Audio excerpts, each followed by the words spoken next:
Amid the security challenges facing Nigeria, the National Security Advisor Nuhu Ribadu has urged citizens to be patient with President Bola Tinubu-led government. Ribadu, a retired Assistant Inspector General of Police, said the new administration, upon coming on board in May 29, inherited a tough period. According to Ribadu, kidnapping have replaced armed robbery in the country, and because people no longer carry cash, armed men would rather kidnap you so you can bring the money out. The NSA said the trajectory of national insecurity was allowing Boko Haram, banditry, Niger Delta, and Southeast unrest to fester too long. Joining us now to discuss the state of Nigeria's security amid the president's order of withdrawing policemen from dignitaries is Ejiofor, former State Security Service Director and President, Alumni Association of Nigerian Institute of Security Studies. Great to have you, sir. Let's talk about number one, the state of insecurity. A lot of people have posited that, isn't it that Mr. Nuhu Ribadu is just giving excuses? Because in 6 months' time, we should be able to see a heavy clampdown. But our papers are still replete with incidences of insecurity, which are still largely underreported. Well, I think the message from the National Security Advisor is just assurance, appealing to Nigerians to be patient with the administration. You remember that the government is barely 6 months old, and the service chiefs under his command and supervision should be putting things together. You remember also that you have issues of litigation, not allowing government to focus.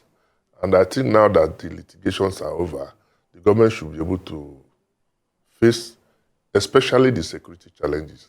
It's worrisome, very, very worrisome, the security challenges in the country and what we are going through.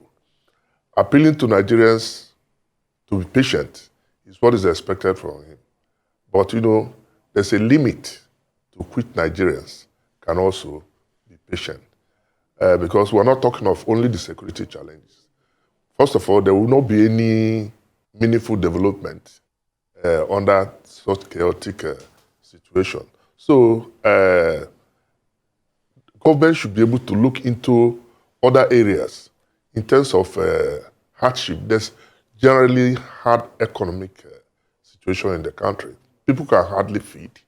And that's responsible for why some people, though not fully explaining it, can go into criminality. You can see what is going on in Abuja now. So I think it's right for the National Security Advisor to appeal to Nigerians, not only to be patient. We should also get involved. Everybody should get involved. We should not leave this into security agencies alone. The communities must be involved, and we see how we can solve our problems. The security challenges, like you said in your intro, they are multidimensional. Some of them require political solutions. Others require use of force. So let's look at how we can get all these things solved. I'll give you an example.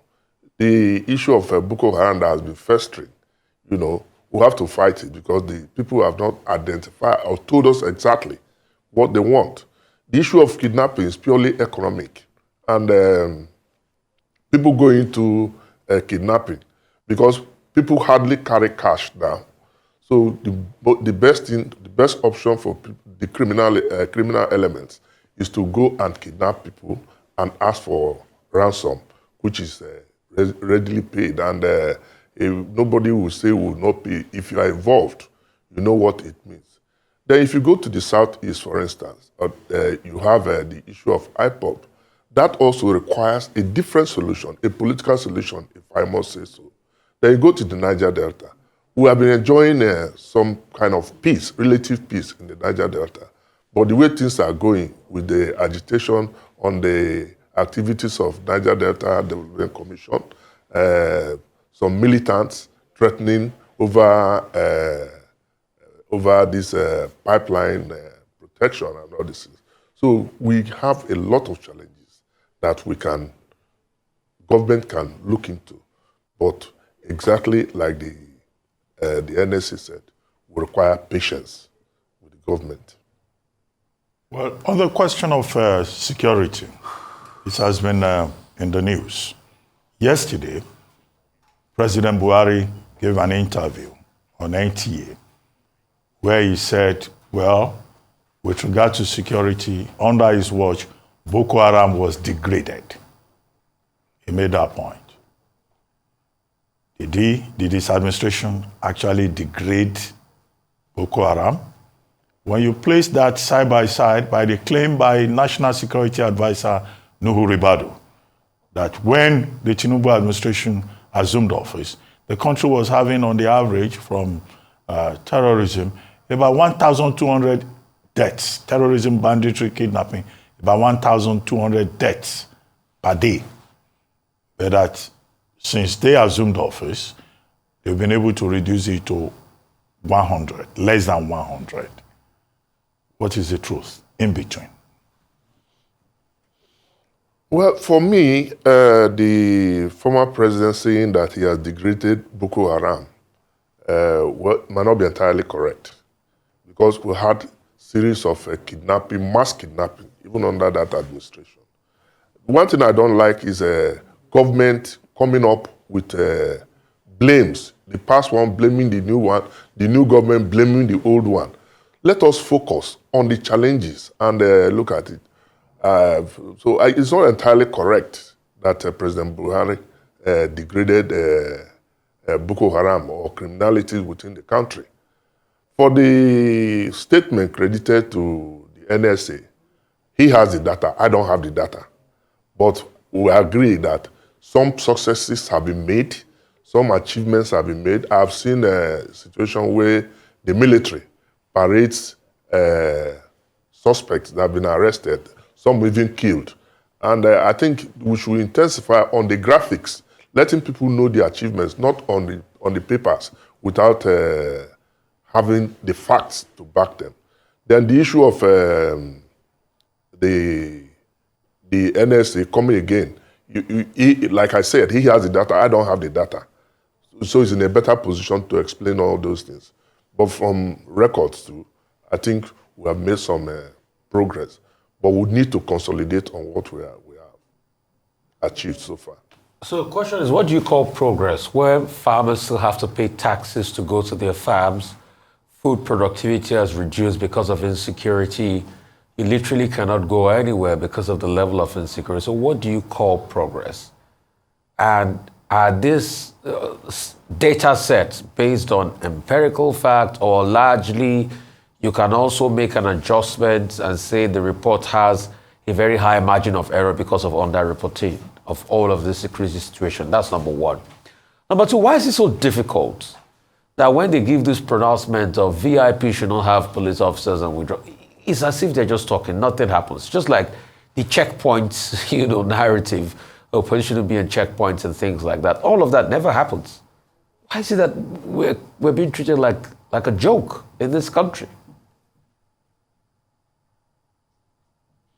Yeah, so you see, I wouldn't say whether it's exaggerated or that the facts, the figures are correct or false. I'm not in a position to. He has collation of all this data from various different agencies. I believe that at the end of the month, they will be giving situation reports, to the NSA, from which he must have gained this. We must acknowledge that we have problems. I'm not saying the crisis has been defeated, or the Boko Haram elements or kidnappers have been defeated. They are there on ground for people to see. But you also agree with me that some arrests are being made. And that's why I'm equally happy when I heard the Attorney General talking of prosecution. We need to prosecute these people, not just keeping them, feeding them on government. People are hungry outside and you are feeding the criminal elements. That's also not good. Government has to look into that. Then coming to your second question, I've discussed this in several times. Each IG comes with a position that all the details posted to VIP should be withdrawn. And at the end of it, you see that it is just used to audit the people outside, and within the next week, they are sent back. Now, this is a presidential directive made by the minister on behalf of the president. And I believe that we must enforce this withdrawal of policemen to details for many reasons. As far back as 2015, the police was less than 400,000. And the then chairman of the Police Service Commission, Mike Okiro, noted that over 120,000 were posted to individuals, VIPs. So how many do you have left? Compare it with what you have, the United Nations ratio of 1 to 400 or 450, one policeman to 450. We are over 200 million. So where do you have people to work? People are retiring. When President Muhammad Buhari came in, he also assured us that he was going to be recruiting 10,000 policemen each year for 4 years, making it 40,000.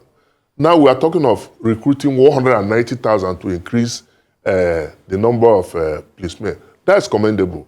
But have they been budgeted for? How are you going to achieve, if you get all these people, how are you going to get them paid? Now they are recruiting. And I'm equally happy that there's this synergy and cordial relationship between the Police Service Commission and the management of the police, the Inspector General and his management. They are presently recruiting, and that is commendable that they have this synergy, because that initially when President Buhari talked about recruitment, you know the squabbles between the Police Service Commission and the police management, which led to these people not being recruited. But as they're working together, both with the Minister of Police Affairs, the Police Service Commission, I think when we have sufficient men to tackle the security challenges in the country, I think the problem will be better solved.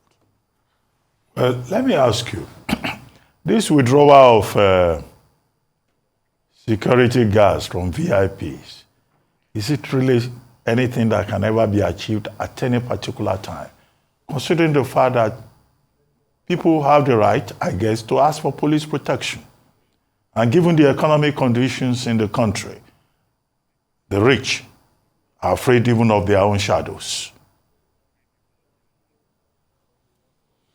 Now, Dr. Bati, if I must ask, do you move about with policemen? You don't move about with policemen. I don't move about with policemen. We all have the same life.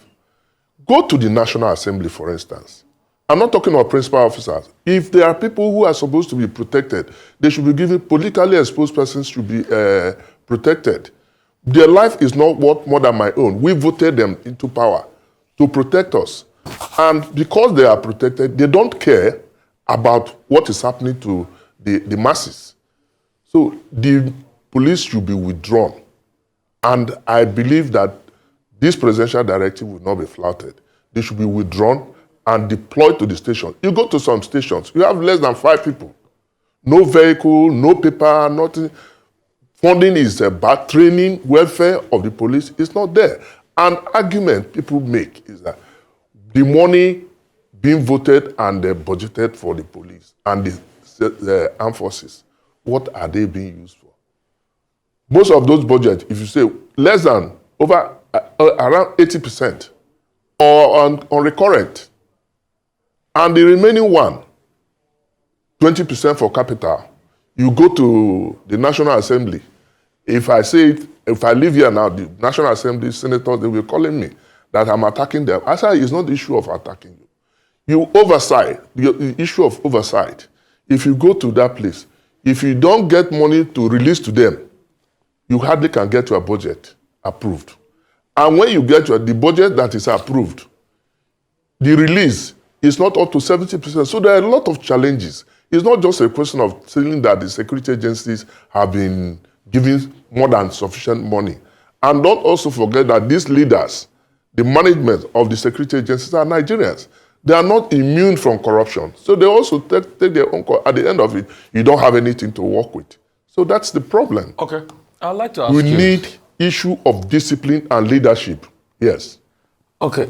I'd like to ask you this. Yes, the National Assembly members, people that are older to have police officers have police officers. Do you think if we probably make the laws enabling for private guards to be able to bear weapons. You think it's just best for them to go and pay for their private guard protection rather than overburden our police and let the police be accountable for the generality of citizens? Do you think that's a good option? Honestly, I have advocated in several fora that our private security guards should be armed. The primary purpose of government is welfare and security of the people. So if you have so much money or that you think you cannot move freely, why don't we enact laws that will now enable private security guards to carry arms and protect these people who require protection? I'm not talking of politically exposed persons. You see businessmen, people who have no means of livelihood, fraudsters being protected by the police. It's quite disappointing. It's even getting into the army now that you see military men coming out with it. It's quite disappointing. Let us get our forces to protect the masses.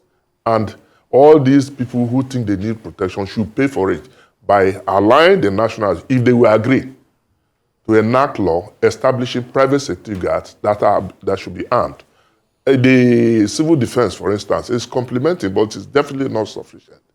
We have shortage of manpower, we have shortage of capital, training, welfare of the people. So why is it, every time we talk about why is it that when Nigerians, the Nigerian police, for instance, the military, they go outside, they are just best, they win medals. It's the environment, but the environment is a very difficult environment. So it's what you put in that you get. That's the problem we are facing in the country.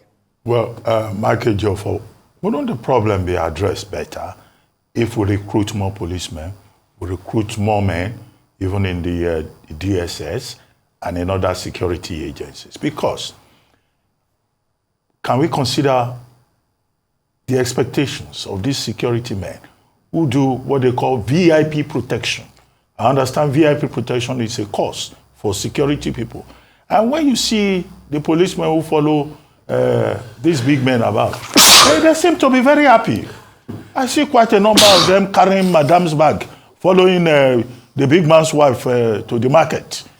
I see some of them when they are following a big man, they are happy. In fact, some of them, when the big man comes out in the morning, they salute him with gunshots to the air. So they seem to be happy.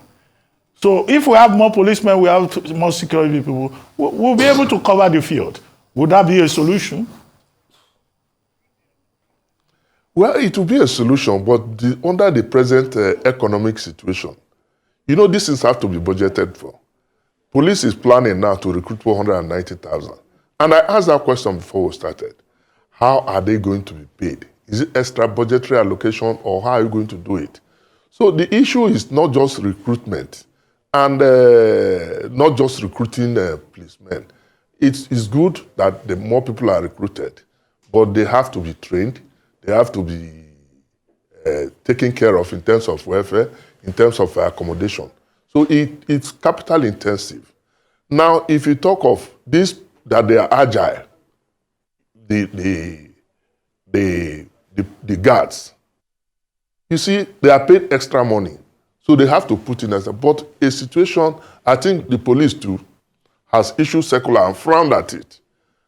You are detailed to protect an individual, not to carry bags of madam and all these other people.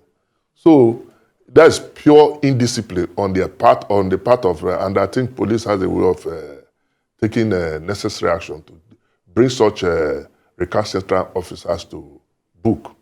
Now, if you look at again the policemen who are just there, not doing this, it's going to be very difficult to implement it. But my appeal is that the current Inspector General of Police, with his approach to issues, should enforce that directive from Mr. President to ensure that, especially from these less exposed people who feel they can buy their way through the police. When I joined the police in 1975, we have what is called Police Reward Fund. So in the alternative, if they must let them get this money paid. I don't know whether it still exists in police reward fund, to put them. And that will also help generate money for the police to equip itself instead of always looking for money and there's no money to work with. So I'm sure this will pay for it, but it goes into private pockets. So there should be a central police reward fund that should be, or if it's been extinct, because nothing lasts in Nigeria, if it has been abolished, it should be reintroduced to assist the police in financing its operations. Well, on that note, Mike Ejiofor, would like to thank you very much for joining us on The Morning Show.